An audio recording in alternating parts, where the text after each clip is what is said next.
tel discours. Les propos qu'à l'instant, j'ai le bonheur d'entendre me prouvent qu'à mon âge, on peut encore apprendre, et qu'il n'est point de règne, aussi glorieux soit-il, qui, dès les ignorés, n'affronte le péril. C'est une étrange chose, en fait, que d'être roi. On me prête souvent le mot « l'État, c'est moi ». L'aurais-je dit un jour? Après tout, c'est possible. Je n'ai jamais douté d'être un homme invincible. L'heureux événement et le respect formel ont toujours concouru à me prendre pour tel. Le moindre contretemps, chaque mésaventure me paraissait toujours être contre nature, et je n'ai jamais su à qui accorder foi, car tous faisaient semblant de penser comme moi.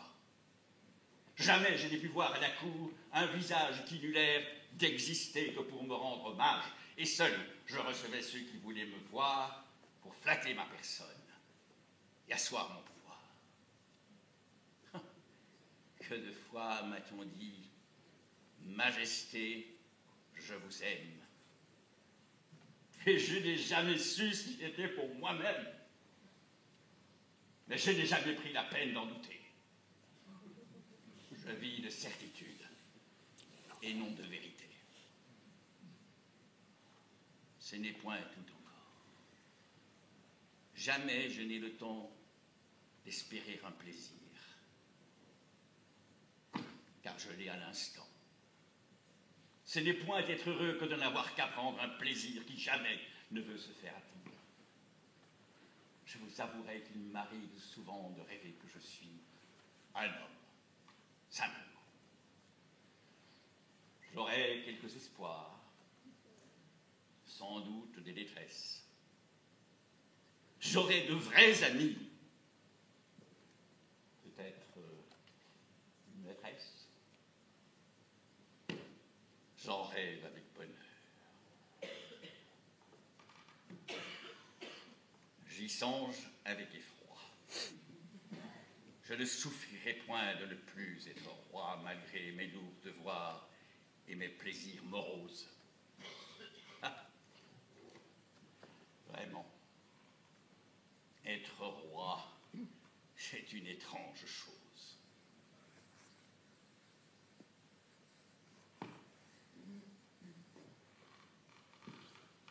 De m'être ouvert à vous, je demande pardon et veuillez oublier ce moment d'abandon. Madame L'Enclos, n'ayez qu'un vieux monarque de son admiration vous adresse la marque. Et s'il est un souhait que vous ayez à cœur, parlez-moi. Et déjà, vous avez ma faveur. Sire, soyez béni. Votre bonté m'honore. Il est plein de souhaits auxquels j'aspire encore. Mais la plupart d'entre eux dépendent fort de moi et peu de la faveur du roi. Mais s'il est un vœu qui m'est plus cher que d'autres, la grâce de ce vœu dépendra de la vôtre. Majesté, s'il vous plaît, faites-moi le plaisir de prévoir, s'il se peut, des crédits pour Saint-Cyr. Qu'entends-je là, Seigneur? Une âme aussi païenne pourrait-elle receler quelques vertus chrétiennes? Veut-elle aider Saint-Cyr? Est-ce pour moi bonté? Veut-elle en se faisant effacer ses péchés, ou bien chercherait-elle à me rendre confuse en me voulant un bien que moi je lui refuse? Ai-je bien entendu? Oui, votre majesté. C'est, ma chère Ninon, d'une grande bonté d'intervenir pour moi en cette circonstance et de me vouloir un bien que je me suis refusé. Puisque je l'ai promis, la chose est donc acquise. Le moment est venu de se rendre à l'église. Nous allons y prier, y remercier Dieu qu'un ange soit venu pour embellir ces lieux et donner plus d'ampleur à ces murs vénérables. Les chemins du Seigneur sont bien impénétrables. Mais pourquoi donc as-tu exprimé le désir, au mépris de ton fils, de secourir Saint-Cyr? Françoise, comprends-moi. J'aurais été confuse en obtenant du roi ce que tu me refuses. Et j'ai donc préféré demander pour Saint-Cyr ce que de ton côté tu n'as pu obtenir. Tu crois que je t'en veux? Non. Je te remercie. Peut-être de mon fils as-tu sauvé la vie. En te sollicitant, j'avais fait mon devoir.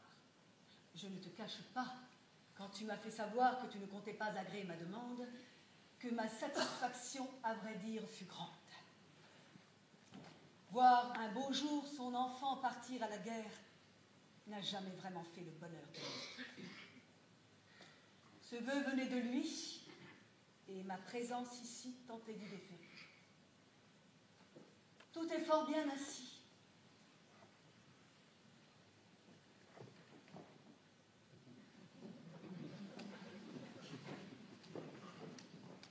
Mais si à m'obliger tu te sens toujours prête, je désire te faire une ultime requête.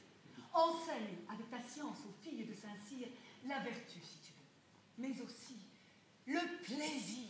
Je crois que le Seigneur qui s'y bat sur les vers ne l'aurait pas créé si c'est pour n'en rien faire.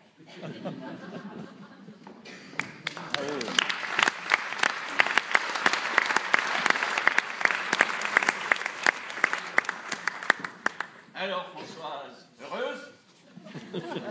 Et j'ai eu assez à cœur de t'accorder ce soir mes royales faveurs.